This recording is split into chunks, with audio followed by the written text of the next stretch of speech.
Bonjour tout le monde, j'espère que vous allez bien. Je suis Guillaume Limbert, coach et formateur. Et aujourd'hui, on va parler de gueule de bois. Alors, plus précisément, on va essayer de chercher à savoir s'il n'y a pas des astuces pour essayer de diminuer les effets négatifs de la gueule de bois. Parce que généralement, la gueule de bois, on dort pas très bien. Alors peut-être qu'on s'endort rapidement quand on est bourré. Et par contre, généralement, la qualité du sommeil, c'est pas top. On a tendance à se réveiller, on a mal à la tronche. Bon, bref, la nuit, elle est loin d'être idyllique. Ensuite, le matin, mal de tronche, la laine chargée. On n'a aucune énergie, on est complètement fatigué, une très mauvaise concentration aussi. Et au niveau caractère, c'est peut-être pas, on n'est pas au niveau d'un moine bouddhiste hyper zen. Pas de bruit ce matin, quoi. Bon, bref, ouais, le tableau, c'est pas génial. Alors, comment faire pour essayer de diminuer les effets de la gueule de bois? Alors, sur ma chaîne, c'est une chaîne pour la performance, le bien-être, donc vous allez me dire, autant ne pas se prendre de gueule de bois, autant pas boire. Et c'est vrai, parce que c'est vrai que l'alcool, voilà, il peut y avoir des débats, etc. Mais on sait que l'alcool, c'est pas bon pour la santé. Donc le plus simple, ça serait de ne pas boire, c'est vrai.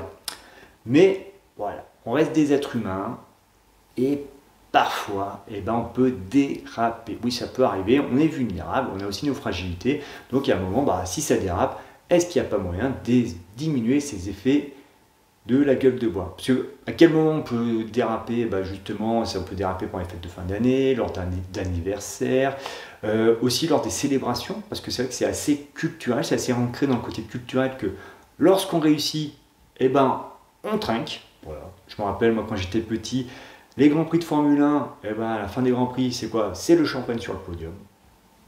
Voilà, donc c'est très culturel. Tu as réussi au niveau professionnel, tu as réussi au niveau de tes études ou au sport, même pour le sport d'ailleurs, donc on trinque, la fameuse troisième mi-temps au rugby. Donc ça peut arriver, on se dit, allez, j'ai fait un bon contrat, je viens trinquer avec vous, je vais prendre une eau pétillante, et puis finalement, on se laisse embarquer, et puis voilà. Donc ça peut arriver, c'est pas dramatique, sauf le lendemain. Si c'est dramatique le lendemain, on n'est pas terrible.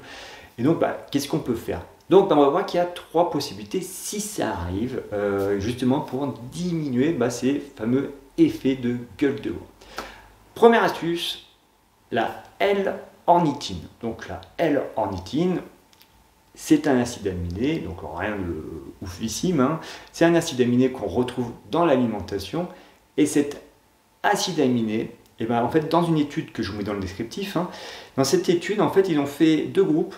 Donc, les deux groupes, ils ont bu pareil en termes de quantité d'alcool, sauf qu'un groupe, une demi-heure après d'avoir bu de l'alcool, ils ont donné 500 mg d'ornithine. En fait, par apport, ça faisait exactement 400 mg d'ornithine.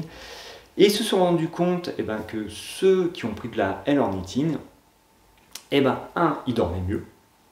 Donc c'est déjà agréable, si on peut dormir mieux malgré qu'on soit bourré. Et surtout le matin, ils se réveillaient en meilleure forme.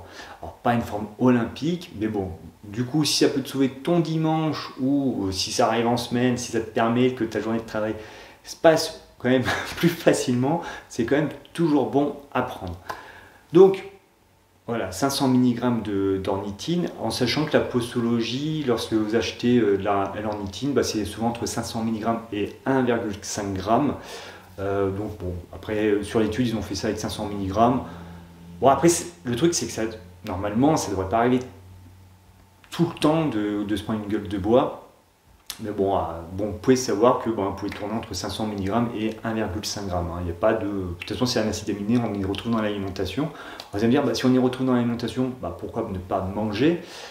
Tout simplement c'est que généralement quand on prend une cuite, c'est souvent tard le soir, donc on rentre chez nous tard le soir. Donc déjà qu'on est bourré, si en plus on se rajoute un gros repas à un moment inapproprié, ça va demander encore plus de boulot à notre corps. Donc c'est vrai que là pour le coup, les petites gélules, ça serait peut-être quand même plus adapté par rapport au contexte. Voilà. On va dire situation extrême, solution extrême. Donc vous pouvez prendre entre 500 mg et 1,5 g de L-ornithine en rentrant chez vous avec de l'eau tout simplement. Deuxième possibilité, c'est la L-cystéine. Et là, encore une fois, bon, c'est un acide aminé, on y retrouve dans l'alimentation. Et là, en fait, la cystéine, ça joue comment?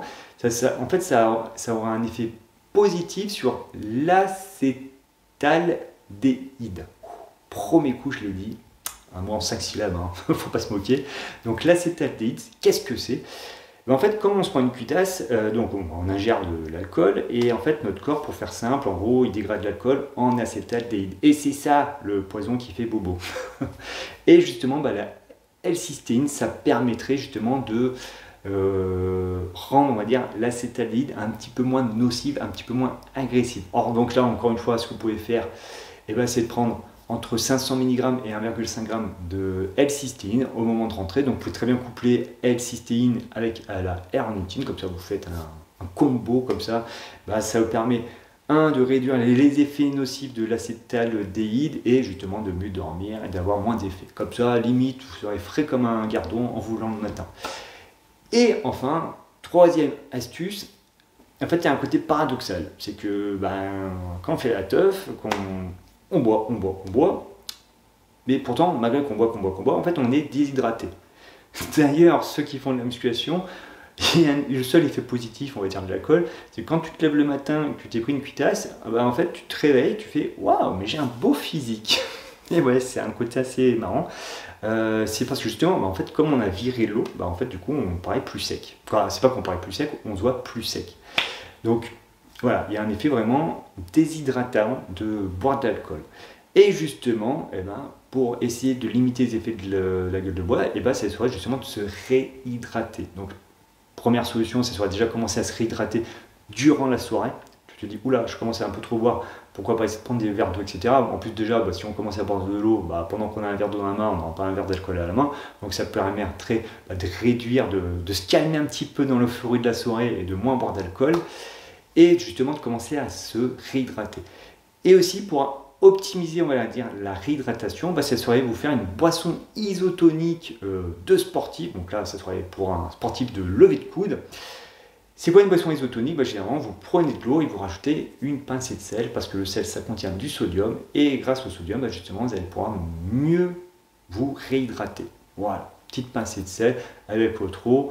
Donc si vous avez un peu de sel sur la table, vous rajoutez un peu de sel avec votre eau au moment où vous vous réhydratez pendant la soirée, ou en revenant chez vous, au moment de prendre votre ornithine et votre cystéine, vous remettez une pincée de sel avec votre eau pour mieux vous réhydrater. Ou sinon, qui peut très bien marcher aussi pour la réhydratation, il y a l'eau de coco aussi, qui contient du sodium. Voilà, donc quelques astuces toutes simples. Après, donc, juste normalement, c'est, voilà, comme je disais, normalement, une cuite, non, on ne sait pas tous les jours. Donc pensez juste que si vous prenez de la L-cystéine et de l'ornithine, ça reste quand même des produits qui ont des dates limites d'utilisation optimales. Donc regardez bien au niveau de la boîte, parce que si ça se trouve, vous avez peut-être utilisé les pots 2 fois dans l'année. Et regardez jusqu'à quand ça peut aller. Donc au moment de l'achat, essayez de prendre la date qui va le plus loin possible. Parce que généralement, c'est pour 30 jours d'utilisation. Donc c'est pas dit que vous allez utiliser 30 fois dans l'année par rapport aux gueules de bois. Plus qu'à tester. Ne pas tester en évitant les gueules de bois, c'est le plus simple, comme on disait. Mais au cas où si ça arrive, essayez d'avoir votre ornithine et votre cystine dans votre garde-manger. Comme ça, vous allez mieux récupérer. Allez, à très vite.